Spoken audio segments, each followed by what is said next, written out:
श्रद्धा और सबरी परिवार के सभी सदस्यों को मेरा नमस्कार। क्या आपको कभी ऐसा महसूस होता है कि कोई दूर से आपको पुकार रहा है? कोई ऐसी आवाज जो सिर्फ आपको सुनाई दे रही है। कोई सुन नहीं पा रहा, लेकिन आपका अस्तित्व उस आवाज को महसूस कर रहा है कि शायद कोई मुझे बुला रहा है। साईं भक्तों के लिए भी बाबा की पुकार कुछ ऐसी होती है।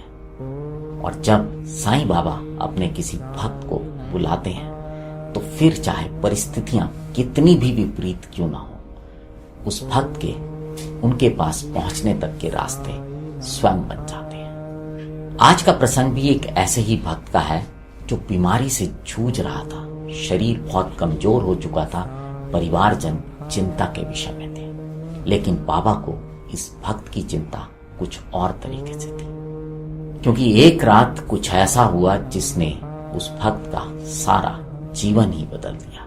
यह प्रसंग हमें मिला श्री रामचंद्र केशव नायक के द्वारा लिखे गए एक पत्र में, जो कि उन्होंने श्रीमान समाज सेवक गोरे जी को लिखा था। और यह पत्र प्रकाशित हुआ था सन 1924 की साईं लीला मैगजीन में और अंक था 12। इस पत्र में रामचंद्र केशव नायक अपनी बीमारी और बाबा से मिले अनुभव के बारे में लिख रहे हैं। इस प्रसंग को सुनाने के दौरान हमने कुछ चित्र इस्तेमाल किए जो हम नहीं जानते किसने खींचे, किसने बनाए, लेकिन बाबा से प्रार्थना करेंगे कि जिन्होंने भी इनको संचय किया है, इनको बनाया है, बाबा उन पर और उनके परिवार पर सदैव अपनी कृपा और आशीर्वाद बनाए रखें। और जो श्रद्धा और सबरी परिवार है, इसके सदस्यों का भी सदैव सदैव मार्गदर्शन करते रहे। तो अब आते हैं आज के प्रसंग पर। लेकिन ये जो पत्र था, इसमें उन्होंने अपनी बीमारी से ठीक होने के बारे में नहीं लिखा था।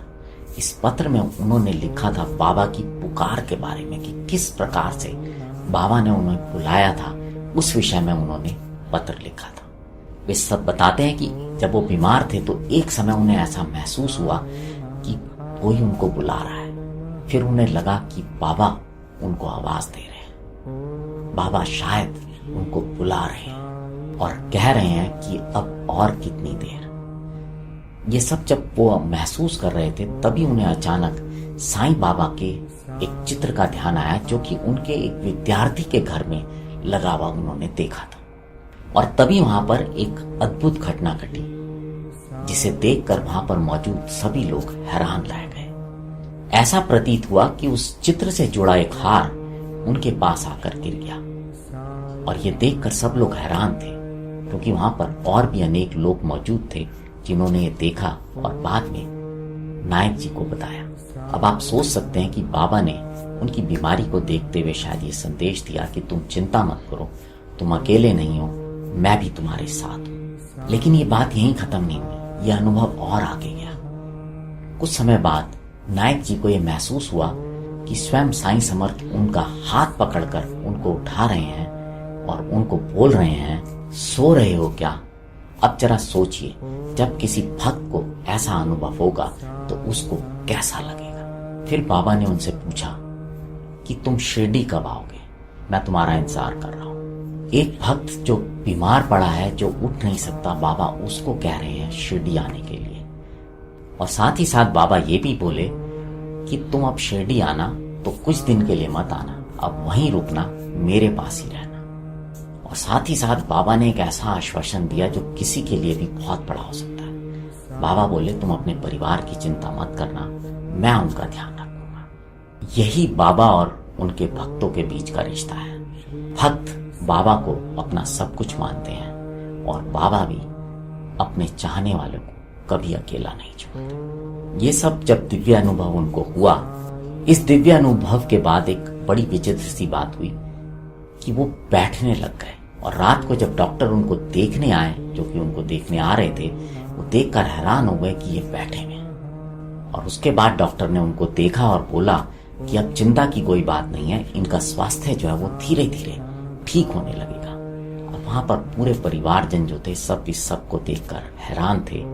लेकिन रामचंद्र केशव नायक जी के मन में तो कुछ और ही चल रहा था। वो समझ गए थे कि बाबा ने उनको ठीक कर दिया है और अब जो बाबा ने कहा था वो मुझे पूरा करना है और मुझे जल्द से जल्द शिरडी जाना है और बाबा की सेवा में पूरी तरह से लगना है। क्या पता हम में से भी कुछ लोग बाबा को पुकार रहे हैं, और क्या पता बाबा हम में से भी कुछ लोगों को पुकार रहे हैं, और हम शायद उस पुकार को सुन नहीं पा रहे या समझ नहीं पा रहे। इसलिए बाबा पे विश्वास रखिए, श्रद्धा रखिए, सब्र कीजिए, क्योंकि बाबा की पुकार सुनने के लिए मन का शांत होना बहुत जरूरी है।